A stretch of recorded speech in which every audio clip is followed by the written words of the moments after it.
we're all actually going to Aldershot Raceway.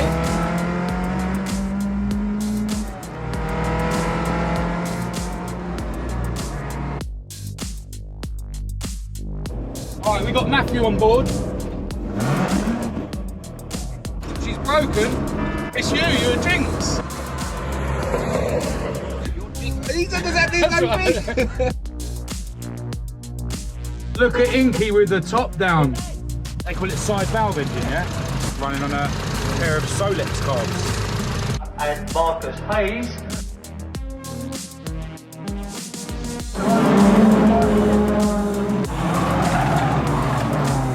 I made it home, happy days. Time to figure out what actually happened.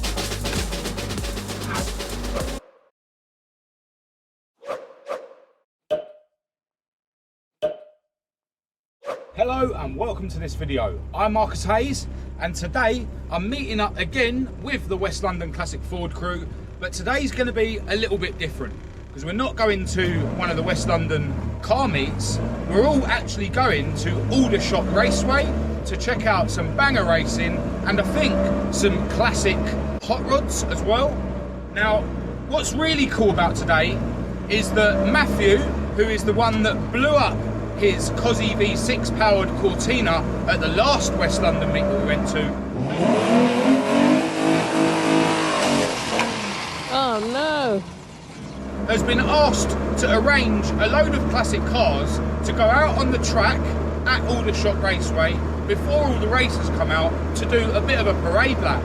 Now, apparently we're allowed to do burnouts and stuff, but unfortunately we're not allowed to do drifting or donuts.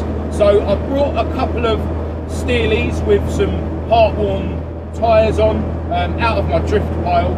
So yeah, I'm actually running super late today and I'm not sure whether I'm going to make it to the West London rendezvous point or whether I'll be meeting up with the guys somewhere along their convoy. So yeah, I need to put my foot down and make up some time.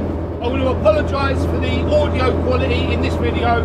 When I ruined my microphone wire recently, it actually ruined my media mod, so I've got to order another one for my GoPro. But yeah, let's get this journey underway and go meet up with the West London Classic Ford crew.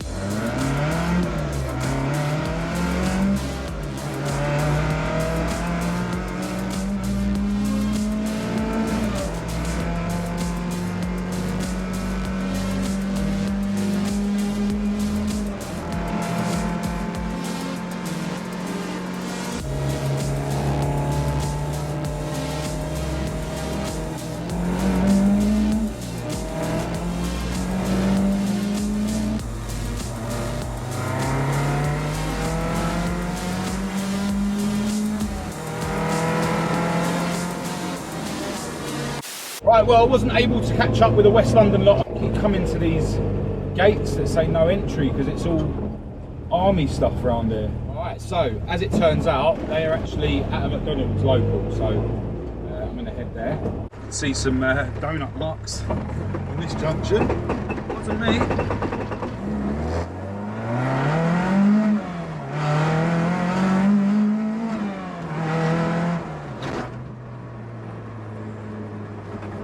Finally found the West London lot. Alright, well, finally met up with the West London lot at a McDonald's, but I won't be having a McDonald's. I'm still trying to stay healthy. Yeah, how's this for a sight? McDonald's been invaded by classic Fords. There's a couple more over there, and then there's a couple more over there as well. Yeah, let's have a look round. Check out this beautiful 105E Anglia. I'm pretty sure we've seen before. Loving the blue and black colour scheme. Behind that, Lawrence's Mark III Fiesta. Behind that, Smoothie, Dean's Mark I Fiesta. And then Inky's Mrs. Mark IV Escort Cabriolet next to that. Paul's beautiful Mark I next to that. I recognise this Mark II. Got an ST170 turbo lump in it. And he likes to use it properly. Got my piece of junk behind that. And behind that, a beautiful white Mark I. Sitting on really deep mini light rims, and according to the Sunstrip, it's got a Ron Harris lump in the bay. Parked out the way here, got a beautiful black 100E Popular. check that out. Lovely red interior in it. And then next to that, Charlie's beautiful silver Mk2. This has got a really Larry crossflow in it. Again, beautiful interior, lovely mint fishnet Recaros. Oh, this thing's really smart. Some familiar bits over here. This is Jay's Mk2 Fiesta. I believe this was due to be turboed, but he's had to take it back because the people can't do it. Yeah, really cool to see this out and about. He has been using his Capri lately. Well, this was supposed to be getting turboed. Next to that, Barry's Z-Tech Turbo Orion. Really cool. And then next to that, Welly's Bubble Arched Mark 1. Love the Uniflow livery on this thing. It's got a Vauxhall lamp in the engine bay. And over here, check out this beautiful Mini with the spotlights in the front. In comes another Mark III Fiesta to join the party. Another RS Turbo. That's really cool. I'm sure it won't be long before everyone leaves here, and then we'll be heading to Aldershot Raceway.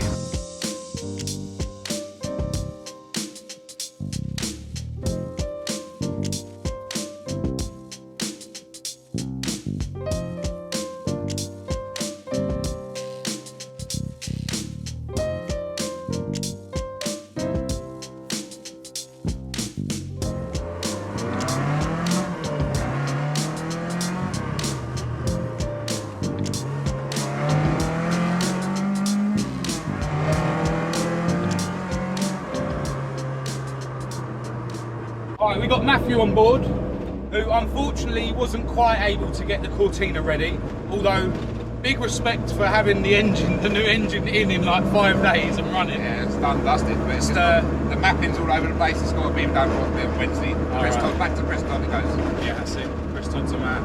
The engine, we've done a compression test. It's got over 200 on each cylinder. So the other engine had 110 on each. Yeah. So the torque on this engine's a lot more. The fueling and the air is just all over the place. So it just needs to be redone. Basically, your other engine was more worn. Essentially. So now the mapping, like obviously the mapping would have been done to like. Yeah. So the old engine had air leaks. It had so it was just all over the place. But it was mapped to that. So. I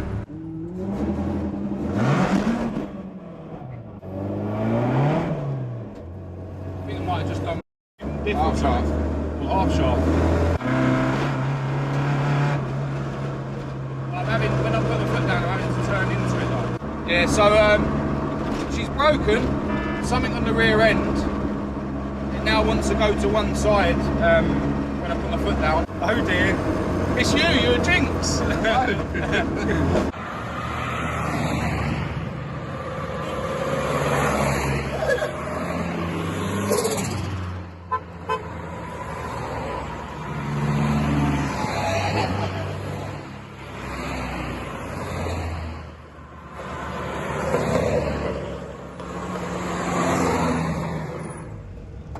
We're broke. You brought a welder with you? What's up?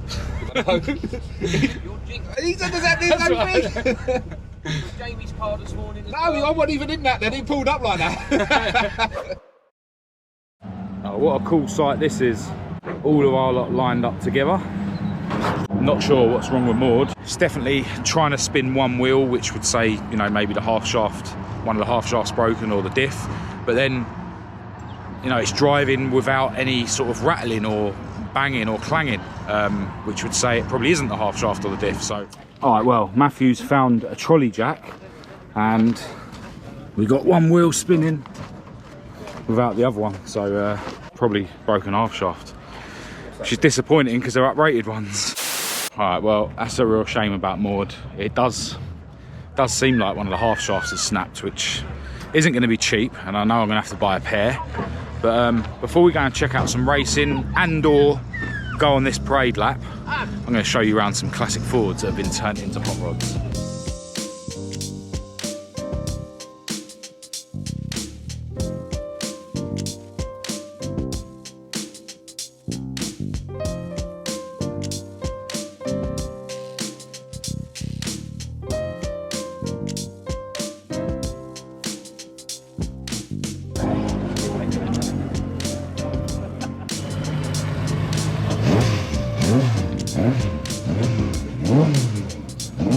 Oh, look at Inky with the top down. I thought they were doing scrutineering. They did, they come round. They didn't look very hard, did they? I can still hear some racing going on over there. Yeah, us lot are all lined up here ready for our parade lap. Paul's got his engine bay open, so we'll have a sneak peek of his Larry crossflow setup. Let's have a close look at Tony's 100E's heart. Still running the original side, they call it side valve engine, yeah? It's running on a pair of Solex carbs. In come the racers from the last race. Looks like they're all coursers. I guess in a minute it'll be our turn to go out. See the classic hot rods all parked behind us. We're basically leading them out.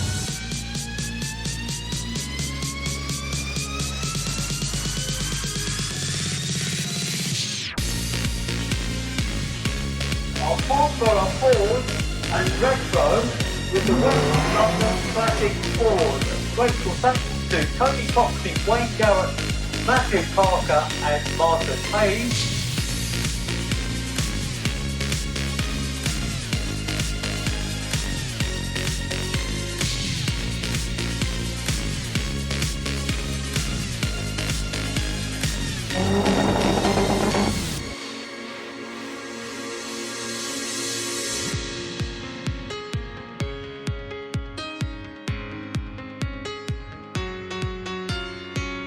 Yeah, that was really cool, driving around the track in Maude.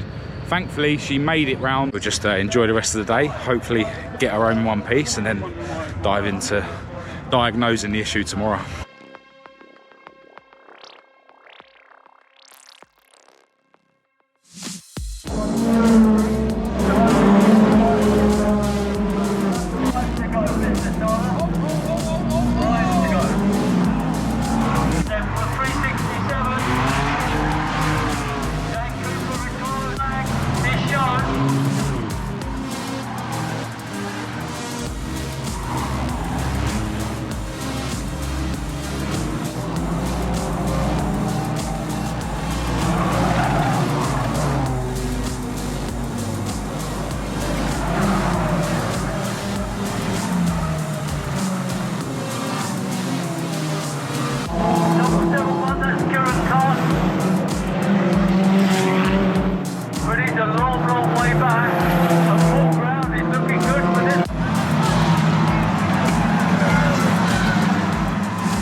Well, after watching the racing for a while, I've decided to head off a bit early because I want to see if we can get this thing home without having to call recovery.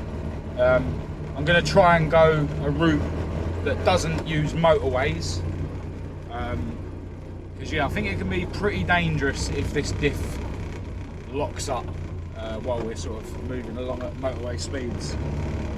But yeah, it really does drive all right. Apart from if I really put my foot down, it sort of starts trying to, you know, swing about side to side just because only one wheel's spinning, essentially, I think. So, yeah, I'll report back when I get home or if something drastic happens on the way. Well, I made it home, happy days. You might be able to hear my fan, which is making a right racket for some reason, but I suppose at least I know it works. I did see Jay with his red Fiesta. We sort of crossed paths when I was on the way home, and he's apparently done a CV joint. So yeah, I'm not the only one with drive shaft issues. I want to send a massive thanks out to the West London Classic Ford crew for inviting me along with them today. Yeah, awesome day.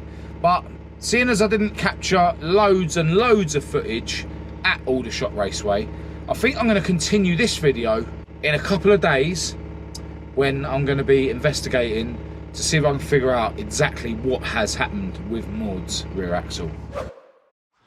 Hello, into a new day, and it's time to figure out what actually happened. Now I've already made a head start, I've got it jacked up, got both wheels removed.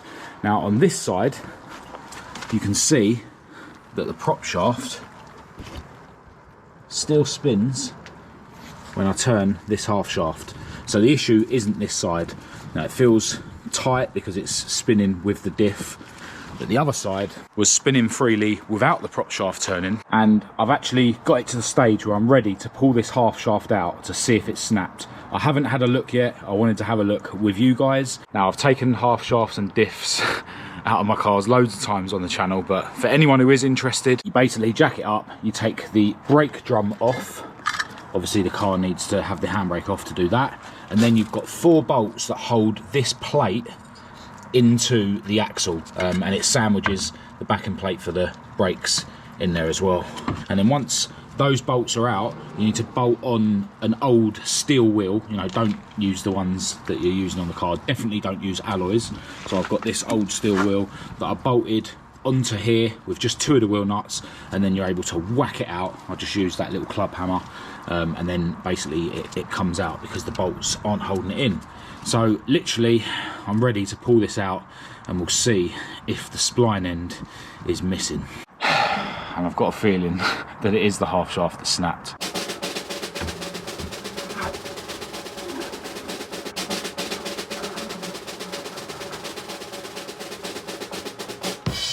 Yep. There it is. The end is missing. That's why I bought uprated shafts, so this wouldn't happen. Alright, I know, you know, she's running grippy tyres on the back, but the car's only got 160 odd horsepower. And one thing that is really interesting is how clean the cut is. You know, when it happened before with the standard one, it was a sort of jagged brake. But that is literally a clean cut, which is strange. Now obviously, the other end, you know, the spline bit of this, is stuck in the diff, and although it is raining and I do have to actually go and pick my beautiful girlfriend up from work in a couple of hours, I may as well carry on, bang out the other half shaft, and then remove the diff. I have to drain the oil and stuff and disconnect the prop shaft. But yeah, I'm going to crack on with this, and then I'll pick this video back up when I've got the diff out, and yeah, hopefully there's no damage to the diff itself. Alright, so the diff's out and it looks okay. Obviously the end of the half shaft is still stuck in there, but yeah, it's just a case of poking something through there to get it out. Now when the half shaft snapped before, when I snapped non-RS normal half shaft, not an uprated one, it basically obliterated this part of the diff where the bearing slides onto. Basically it's part of this. There's a shoulder on this piece where the bearing slides onto, and I think it is that bit there that I can see, and then the bearing slides onto it. The bearing is obviously on the outside of that bit, and you know, it looks like there could be potentially some little nicks in it, but yeah, last time that whole bit was mullered. It was like oval shaped, so it looks like this time I've got away with it. But yeah, let's get this spline piece out. Should be able to just push this bar in this side, just tap it out.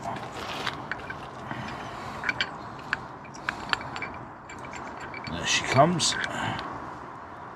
Again, you know, such a clean brake. Obviously you can see where it's twisted. That's how they brake. It just twists off. Yeah, that's mad. Now I've actually just had a look back through my emails, and I bought these uprated half shafts 1 year ago tomorrow. So, you know, I don't know whether they come with a warranty. You know, race car parts, do they really come with a warranty? But these should be way overkill for my application. I was told that these are strong enough for 250 brake race cars running slicks. So 160 brake road car running semi-slicks, yeah, they should have been strong enough. But I'm going to give the company a ring tomorrow first thing, and then technically I'll be within a few hours of 12 months, if they do have a 12-month warranty, I don't know. And yeah, we'll just have to see what they say. I mean, some of the lads from the West London lot were saying that maybe I should just get Inky to weld this on and then spin it in a lathe to sort of, you know, grind away the welds, but this is so close to the spline, I don't even think that would be possible, and ultimately that's never going to be as strong as the shaft was before. Now as for the diff, I'm going to get my regular diff guy to check the setup and yeah, just make sure that the backlash and the preload and the bearings is right for when it goes back in. But yeah, glad the diff seems okay, but if I have to buy another set of uprated half shafts, Well, I don't think I can, to be honest, in my current situation. I might just have to throw a set of standard shafts back in it. It's mad because I had second-hand non-RS half shafts, you know, in this car for years and years and years and years, and then I fit a set of uprated shafts and they break in less than a year. Anyway, I'm going to end this video here. If you did think it was any good, please do give it a thumbs up and a share. If you didn't, still give it a thumbs up, because I've had so much bad luck in this video. If you are new to the channel, do click subscribe and activate the notification bell to be kept up to date with all future uploads. For official Marcus Hayes merchandise and parts for your car, check out my website. Feel free to follow me on Facebook, Instagram and TikTok. Massive thanks to my patrons for your ongoing support. All the links for that will be in the description as usual, along with my email address for anyone who wants to contact me. But other than that, until next time, thanks for watching.